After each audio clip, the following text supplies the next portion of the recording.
सक्षम police times, news 112, सक्षम जनतेचा आवाज।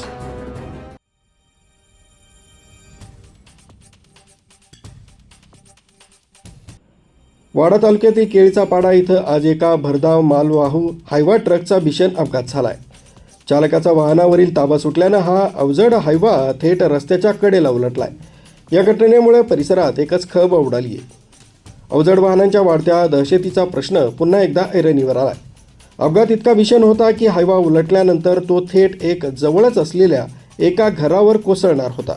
मात्र सुदैवानं एका झाडाला हा ट्रक जाऊन अडकला। जर हे झाड नसतं तर हा अजस्त्र हायवा थेट घरावर आदळला असता आणि मोठी जीवितहानी झाली असती।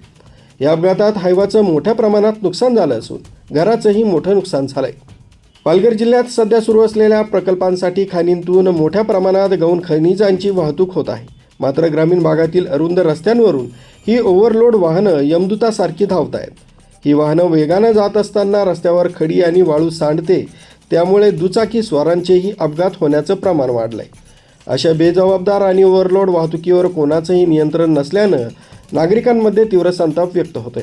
अपघातानंतर उलटलेला हायवा बाहेर काढण्यासाठी 3 मोठ्या हायड्रा मशीन पाचारण करण्यात आल्या होत्या।